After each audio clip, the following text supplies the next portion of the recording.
Sachin Pilot versus Ashok Gehlot का विवाद थमने का नाम नहीं ले रहा है। सचिन पायलट वर्सेस अशोक गहलोत की लड़ाई दिन दुगनी रात चौगनी बढ़ती चली जा रही है।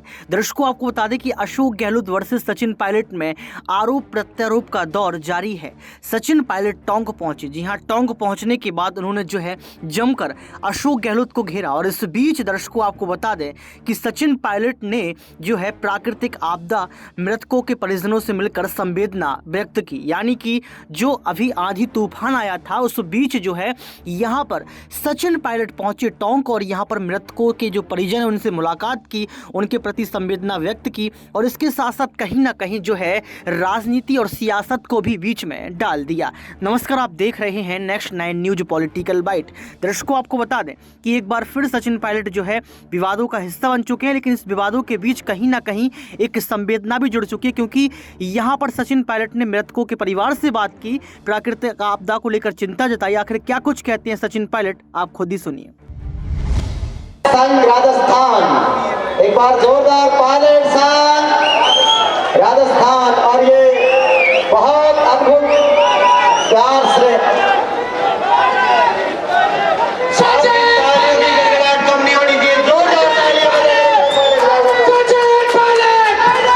जिक्र किया गया ऐतिहासिक जनसभा जिसने टोंक पर पूरे प्रदेश और देश की नजरें, इतना जनसैलाब। अभिनंदन, स्वागत, युवाओं से लेकर सभी का आभार। हमारे बीच में अली अहमद साहब, सभापति नगर परिषद टोंक। भारतीय जनता पार्टी का जो हाल हुआ है कर्नाटक के अंदर, वो हम सब ने देखा है और ये बार बार लोगों को झांसा देना, डबल इंजन, अब वो इंजन सीज होने चालू हो गए हैं। और कर्नाटक में जो भाजपा की भ्रष्ट सरकार थी, 40% कमीशन सरकार का हमने उन पे आरोप लगाया था, वो आरोप चिपक गया, लोगों ने उसको विश्वास किया। इसलिए ऐतिहासिक बहुमत कांग्रेस पार्टी को कर्नाटका में एक ऐतिहासिक बहुमत मिला। इसलिए मिला क्योंकि हमने वहाँ की सरकार को भ्रष्ट वो थी, हमने आरोप लगाए और जनता ने साबित किया कि हमारे सारे आरोप सत्य थे। अब हमारी सरकार वहाँ बनी है, इसलिए मुझे लगता है बहुत जल्द वहाँ के मुख्यमंत्री, वहाँ की हमारी सरकार उन सब मामलों पर कार्रवाई करेगी जहाँ जहाँ हमने करप्शन के आरोप वहाँ पर लगाए थे कर्नाटक में। और भाजपा का जहाँ तक राजस्थान में हाल है, आज मुझे मालूम है प्रधानमंत्री यहाँ आ रहे हैं। अब प्रधानमंत्री बार बार यहाँ आ रहे हैं और उनके आने से ये बात साफ दिख रही है कि जो भाजपा का राजस्थान का नेतृत्व है वो सक्षम नहीं है विपक्ष की भूमिका निभाने में। पिछले 4.5 साल में सदन के अंदर, सदन के बाहर भारतीय जनता पार्टी ने ये कहीं प्रमाण नहीं दिया कि वो एक मजबूत विपक्ष है। संख्या बल ठीक ठाक है उनके पास विधायकों का, फिर भी हर मुद्दे पर मुझे लगता है जो एक जनता उम्मीद करती है, क्योंकि एक प्रभावशाली विपक्ष लोकतंत्र की बहुत बड़ी ज़रूरत है, उस चीज़ में पूरी तरह फेल हुए हैं। और आपस में इतना खींचतान मैं समझता हूँ है, इससे जनता भी उम्मीद भाजपा से बिल्कुल खो चुकी है, ऐसा मैं मानता हूँ। अब प्रधानमंत्री बार बार यहाँ आ रहे हैं, उम्मीद जगा रहे हैं, लेकिन पार बीजेपी बिल्कुल पड़ने वाले नहीं है। मैं इस बात को बिल्कुल स्पष्ट रूप से कहना चाहता हूँ। आपका अल्टीमेटम था, उस अल्टीमेटम हो रहा है, कल नया महीना शुरू होगा। अगर मैं फिर कह रहा हूँ आपको, मेरे नौजवान साथियों को जो मैंने पब्लिक डोमेन में आश्वासन दिया है, जो मैंने कमिटमेंट्स किए हैं, और मेरे कमिटमेंट्स कोई हवाई बातें नहीं हैं और ये ऐसी बातें नहीं है जिससे कोई कह सकता है कि गलत बात है। क्योंकि मैंने कहा ना, कांग्रेस पार्टी हमेशा करप्शन के खिलाफ रही, कांग्रेस पार्टी हमेशा नौजवानों के पक्ष में रही, तो उनको न्याय दिलाना और भाजपा सरकार में जो करप्शन हुआ उस पर जांच बैठाना, मैं समझता हूँ ये अति अनिवार्य है। इस पर कोई कॉम्प्रोमाइज़ नहीं। मोदी है, आप सभी जानते हैं कि कांग्रेस पार्टी और कांग्रेस का शीर्ष नेतृत्व और राहुल गांधी जी, हम सब इस बात को कई बार दोहरा चुके हैं कि करप्शन को लेके हमारी ज़ीरो टॉलरेंस है। किसी भी कीमत पर भ्रष्टाचार को हम लोग स्वीकार नहीं कर सकते।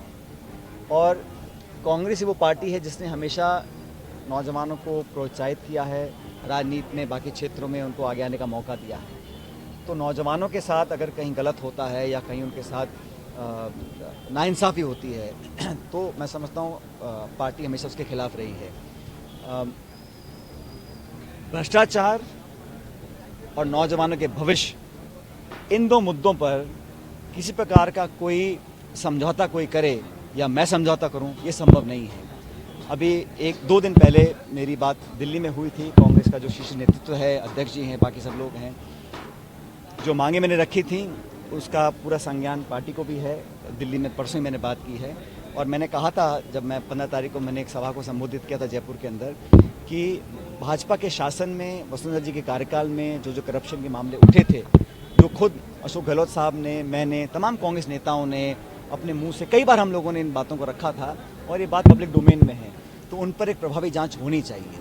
और जहाँ तक राजस्थान पब्लिक सर्विस कमीशन है, वहाँ पर काफ़ी पद खाली पड़े हैं और कुछ नियुक्तियाँ ऐसी हैं जो मैं समझता हूँ बेहतर हो सकती हैं। इसलिए उसका मूल चूक उसमें परिवर्तन लाना, उसकी फंक्शनिंग में, उनकी नियुक्तियों में मापदंड तय हो और जो हमारे लाखों लाख बच्चे जो बड़ी मुश्किल से शहरों में जाकर मकान और कमरे किराए पे लेते हैं, कोचिंग और ट्यूशन में पैसा खर्च करते हैं, साल 2 साल मेहनत करते हैं, उसके बाद अगर उनके साथ धोखा हो जाता है तो उन लोगों के पास कुछ लोग ओवरेज हो जाते हैं, कुछ के घर परिवार वालों को आर्थिक बहुत दिक्कतें आती हैं, तो उन लोगों की आर्थिक मदद हम लोग करें। मैं समझता हूँ ये मैंने मुद्दा उठाया था और मैं समझता हूँ इस मुद्दे पर कार्रवाई सरकार करेगी।